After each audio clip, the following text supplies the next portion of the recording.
বাংলাদেশের বেসরকারি খাত প্রতিটি মুহূর্ত বিভিন্ন চ্যালেঞ্জের মধ্যে অতিবাহিত করছে।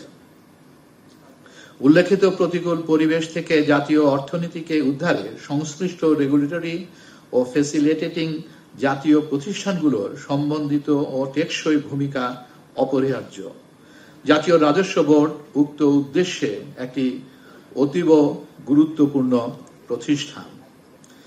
আপনারা সকলে অবগত আছেন যে রাজস্ব ব্যবস্থাপনার আধুনিকায়ন, স্বচ্ছতা সহিত নীতি অনুসরণ ও স্বাধীনভাবে কাজ করার লক্ষ্যে বিগত 12ই মে 2025 তারিখে জাতীয় রাজস্ব বোর্ডকে ভেঙে দুইটি বিভাগ করার সিদ্ধান্তে একটি অধ্যাদেশ জারি করা হয়েছে। এর ফলে সম্প্রতি জাতীয় রাজস্ব বোর্ড এর অন্তর্ভুক্ত সকল দপ্তর সমূহের কর্মকর্তা কর্মচারীদের মধ্যে অসন্তোষ দেখা দেয়। এই সিদ্ধান্তের বিপরীতে এবং এই অধ্যাদেশ বাতিলের লক্ষ্যে এনবিআর ও এর সকল মাঠ পর্যায়ের অফিসগুলোতে আন্দোলনের সূচনা ঘটে। বিগত 14ই মে 2025 তারিখ হতে কর্মকর্তা কর্মচারীবৃন্দ কলম বিরতির ডাক দেয়। এই সময় থেকে নানা আলোচনা ও বৈঠকের পরেও এর সমাধান না হওয়ায় ধীরে ধীরে এই আন্দোলন এনবিআর সহ এর অন্তর্ভুক্ত সকল দপ্তর সমূহে দৈনন্দিন কার্যক্রমে অচলাবস্থার সৃষ্টি হয়। বর্তমানে এই আন্দোলন আরো কঠিন রূপ ধারণ করে এবং শনিবার অর্থাৎ আজকে লকডাউনের ঘোষণা দেওয়া হয়, যা অত্যন্ত উদ্বেগজনক। এনবিআর এর অন্তর্ভুক্ত সকল দপ্তর সমূহের কর্মকর্তা কর্মচারীদের কলম বিরতির প্রেক্ষিতে দেশের আমদানি রপ্তানি ব্যবসা মারাত্মক ক্ষতির সম্মুখীন হচ্ছে। উক্ত দপ্তর সমূহের কার্যক্রম সকাল 9 ঘটিকা থেকে দুপুর 12 ঘটিকা পর্যন্ত চালু থাকায় প্রস্তুত রপ্তানিকারকগণ যথাসময়ে আমদানিকৃত কাঁচামাল খালাস করতে পারছেন না। ফলে দেশের রপ্তানিতে বর্ধিত লিড টাইম আরো বৃদ্ধি পাচ্ছে। তাছাড়া পোর্টে, বিমানবন্দরে আমদানি রপ্তানিযোগ্য পণ্য পড়ে থাকার দরুন বৃষ্টি রোদে নষ্ট হচ্ছে, ড্যামারেজ বাড়ছে। আংশিক কর্মঘণ্টার কারণে এক কর্মদিবসের মধ্যে প্রত্যাশিত ইউপি পেতে 10-15 দিন সময় লেগে যাচ্ছে, যাতে করে রপ্তানি বিলম্বিত হচ্ছে। সৃষ্ট জটিলতার কারণে কিছু কিছু বায়ার ইতিমধ্যে এয়ারশিপমেন্ট ও রপ্তানি আদেশ বাতিলের হুমকি দিয়েছে। পাশাপাশি পোর্ট ড্যামারেজ নির্ধারিত রেটের 4 গুণ হারে পরিশোধ করতে হচ্ছে, যা কস্ট অফ ডুইং বিজনেস বাড়িয়ে দিচ্ছে। জাতীয় রাজস্ব বোর্ড এনবিআর এর অন্তর্ভুক্ত সকল দপ্তর সমূহের কর্মকর্তা কর্মচারীদের কলম বিরতির প্রেক্ষিতে দেশের আমদানি রপ্তানি ব্যবসা মারাত্মক ক্ষতির সম্মুখীন হচ্ছে। উক্ত দপ্তর সমূহের কার্যক্রম সকাল 9 ঘটিকা থেকে 12টা ঘটিকা পর্যন্ত চালু থাকায় আমদানি কারকগণ ও রপ্তানি কারকগণ যথাসময়ে আমদানিকৃত কাঁচামাল খালাস করতে পারছেন না। ফলে দেশের রপ্তানিতে বর্ধিত লিড টাইম আরো বৃদ্ধি পাচ্ছে এবং উৎপাদন কার্যক্রম ব্যাহত হচ্ছে। তাছাড়া বিভিন্ন বন্দরে আমদানি রপ্তানিযোগ্য পণ্য পড়ে থাকার দরুন বৃষ্টি ও রোদেও নষ্ট হচ্ছে। আংশিক কর্মঘণ্টার কারণে এক কর্মদিবসের মধ্যে প্রত্যাশিত ইউপি পেতে 10-15 দিন সময় লেগে যাচ্ছে। এতে করে রপ্তানি বিলম্বিত হচ্ছে। সৃষ্ট জটিলতার কারণে কিছু কিছু ক্রেতা বায়ার ইতিমধ্যে এয়ারশিপমেন্ট ও রপ্তানি আদেশ বাতিলের হুমকি দিয়েছে। এটা বুঝলেন। প্রিয় সাংবাদিক ভাই ও বোনেরা, আপনারা জানেন যে বর্তমান জুন জুলাই মাসে তৈরি পোশাক, চামড়াজাত পণ্য, পাদুকা, ceramic, pharmaceutical, agro processing, plastic সহ সকল রপ্তানিমুখী শিল্পের অধিকাংশ কারখানাতেই আগামী শীতে মৌসুমের পণ্য তৈরির জন্য চাপ রয়েছে। এই পিক সিজনে কাস্টমস বন্ড কমিশনারেট ও কাস্টমস হাউসের মতো গুরুত্বপূর্ণ দপ্তর সমূহের অচলাবস্থার কারণে সঠিক সময়ে পণ্য রপ্তানি করতে না পারলে বায়রা ত্রয়োদশ বাতিল ও ভবিষ্যৎ নতুন ত্রয়োদশ প্রদানে অনাগ্রহী হতে পারে। আন্তর্জাতিক রপ্তানি বাজার কখনো বাংলাদেশের জন্য অপেক্ষা করবে না। এই সকল অর্ডারগুলি পার্শ্ববর্তী দেশে চলে যাবে, যা হবে বাংলাদেশের অর্থনীতির জন্য একটি অপূরণীয় ক্ষতি। এছাড়াও উৎপাদিত পণ্য সঠিক সময়ে না পাঠাতে পারলে প্রতিষ্ঠানগুলি ব্যবসায়িক ও আর্থিকভাবে ব্যাপক ক্ষতির সম্মুখীন হবে। জুন মাসেই ব্যবসায়ীগণের উপর বাৎসরিক ব্যাংক ঋণের মুনাফা জমা দেওয়ার একটি চাপ থাকে। এই সময়ে এই সকল বিরোধের কারণে পণ্য রপ্তানি করতে না পারলে বায়ার কর্তৃক পেমেন্ট রিয়েলাইজেশন হবে না, ফলে ব্যবসায়ীরা একটি কঠিন পরিস্থিতির সম্মুখীন হতে যাচ্ছে।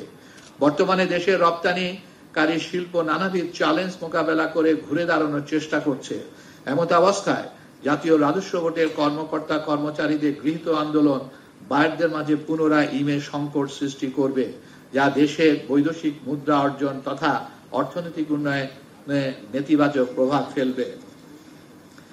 আজকে থেকে জাতীয় রাজস্ব বোর্ডের অন্তর্ভুক্ত সকল দপ্তর সমূহের কর্মকর্তা কর্মচারীগণ কমপ্লিট শাটডাউন কর্মসূচি ঘোষণা করেছে। এই সময় উক্ত দপ্তর সমূহের কার্যক্রম বন্ধ হলে তা আমদানি ও রপ্তানিকারকদের উপর বিপর্যয় নিয়ে আসবে, যা হবে দেশের অর্থনীতির জন্য একটি অশনি সংকট। সুতরাং উক্ত আন্দোলন ঘিরে সৃষ্ট স্থবিরতা ও চলমান সংকট দ্রুততার সাথে সমাধান করা অতীব জরুরি।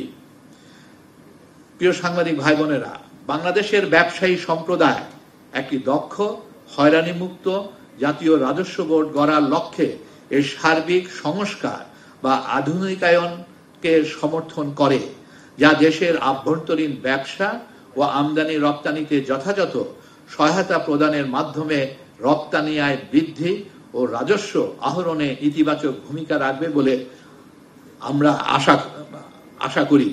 তবে সেক্ষেত্রে জাতীয় রাজস্ব বোর্ডের চেয়ারম্যানের অপসারণ কোনো মতেই কাম্য নয় এবং তা কোনো প্রকার সফলতা নিয়ে আসবে বলে আমরা মনে করি না। উল্লেখিত পরিস্থিতিতে নিম্নরূপ পদক্ষেপ নিতে আপনাদের মাধ্যমে সরকারের শীর্ষ কর্তৃপক্ষকে বিশেষভাবে অনুরোধ করছি।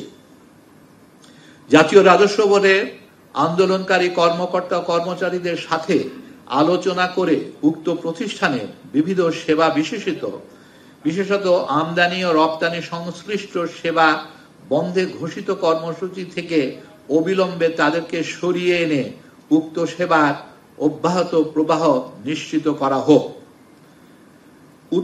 উত্তম কর তথা রাজস্ব নীতি প্রণয়ন ও প্রণীত নীতি যথাযথভাবে বাস্তবায়নের লক্ষ্যে জাতীয় রাজস্ব বোর্ডের রাজস্ব নীতি প্রণয়ন ও রাজস্ব ব্যবস্থাপনা কার্যক্রমকে আলাদাকরণ সংক্রান্ত তর্কিত অধ্যাদেশ সংশ্লিষ্ট সকল অংশীজনের সাথে আলোচনা পূর্বক স্বার্থান্বেষী গোষ্ঠীর প্রভাবমুক্ত করে আন্তর্জাতিক উত্তম চর্চা ও আমাদের জাতীয় বাস্তবতার আলোকে জাতীয় রাজস্ব বোর্ডের সামগ্রিক আধুনিকায়নে অংশ হিসাবে পরস্পরের পরিপূরক করে বিশেষায়িত প্রতিষ্ঠান হিসাবে বাস্তবায়ন করা হোক। জাতীয় রাজস্ব বোর্ড সহ ব্যবসা বাণিজ্যের সার্বিক উন্নয়নে সংশ্লিষ্ট সকল জাতীয় প্রতিষ্ঠানে হয়রানি মুক্ত সেবা প্রদানের লক্ষ্যে এর স্বচ্ছতা ও জবাবদিহিতা নিশ্চিত করা হোক। বিনিয়োগ, ব্যবসা বাণিজ্য, পণ্য সরবরাহ তথা সাপ্লাই চেইনের উন্নয়নে জাতীয় রাজস্ব বোর্ড সহ সংশ্লিষ্ট অন্যান্য রেগুলেটরি ও ফ্যাসিলিটেটিং প্রতিষ্ঠানগুলোর সামগ্রিক ও সম্বন্ধিত উন্নয়নের লক্ষ্যে অংশীজনদের সাথে আলোচনা পূর্বক অনতিবিলম্বে সংস্কার বা আধুনিকায়ন কর্মসূচি গ্রহণপূর্বক সময়াবদ্ধ পরিকল্পনায় বাস্তবায়ন করা হোক। উপরোক্ত উদ্দেশ্যে অর্থাৎ মন্ত্রণালয়, অর্থ মন্ত্রণালয়, বাণিজ্য মন্ত্রণালয়, শিল্প মন্ত্রণালয় সহ সংশ্লিষ্ট মন্ত্রণালয় ও বিভাগগুলোকে সম্বন্ধিত উদ্যোগ নিতে সরকারের সর্বোচ্চ মহল হতে নির্দেশ দেওয়া হোক। আমরা মনে করি উদ্ভূত সমস্যা নিরসনের জন্য মোটেও সময় ব্যয় না করে প্রধান উপদেষ্টার কার্যালয়ের নেতৃত্বে সরকারের সংশ্লিষ্ট মন্ত্রণালয় ও বিভাগ যথা অর্থ মন্ত্রণালয়, বাণিজ্য মন্ত্রণালয় এবং বিডা যৌথভাবে আন্দোলনরত কর্মকর্তা কর্মচারীদের সাথে আলোচনায় বসা অতীব জরুরি। আন্দোলনরত কর্মকর্তা কর্মচারীদের ভবিষ্যৎ ন্যায়সঙ্গত সুরক্ষা ও দেশের অর্থনীতি যাতে করে আর ক্ষতিগ্রস্ত না হয় সে লক্ষ্যে এখনই জরুরি ভিত্তিতে পদক্ষেপ গ্রহণ করার জন্য ব্যবসায়ী সম্প্রদায়ের পক্ষ থেকে সরকারের প্রতি আহ্বান জানাচ্ছি। সেই সাথে আন্দোলনরত কর্মকর্তা কর্মচারী ভাই বোনদেরকে দেশের অর্থনীতির স্বার্থে কলম বিরতি, কমপ্লিট শাটডাউনের মতো কর্মসূচি প্রত্যাহার পূর্বক কোনো প্রকার পূর্ব শর্ত ছাড়া অনতি বিলম্বে কাজে যোগদান করার আহ্বান জানাচ্ছি। সেই সাথে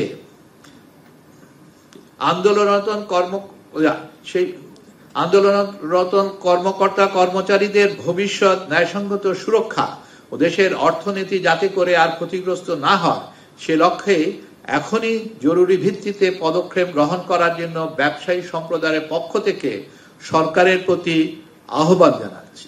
সাথে সাথে আন্দোলনরত কর্মকর্তা কর্মচারী ভাই বোনদেরকে দেশের অর্থনীতির স্বার্থে কলম বিরতি, কমপ্লিট শাটডাউনের মতো কর্মসূচি প্রত্যাহার পূর্বক কোনো প্রকার পূর্ব শর্ত ছাড়া অনতিবিলম্বে কাজে যোগদান করার আহ্বান জানাচ্ছি। আমরা বিশ্বাস করি একটি ইনক্লুসিভ আলোচনার মাধ্যমে এই সংকট নিরসন করা সম্ভব, যেখানে জাতীয় রাজস্ব বোর্ডে যৌক্তিক সংস্কারপূর্বক সৎ ও দক্ষ কর্মকর্তারা নির্দ্বিধায় পূর্বের ন্যায় জাতীয় সেবা এবং বাংলাদেশের অর্থনীতিতে ইতিবাচক ভূমিকা রাখতে পারবে। এ জাতীয় সমস্যা সমাধান কল্পে সংশ্লিষ্ট সকলকে আন্তরিকভাবে এগিয়ে আসার প্রত্যাশা রেখে এবং আজকে সংবাদ সম্মেলনে উপস্থিত আমার সমস্ত সাংবাদিক ভাই বোনদেরকে ধন্যবাদ জানিয়ে আমি আমার বক্তব্য শেষ করছি। আসসালামু আলাইকুম।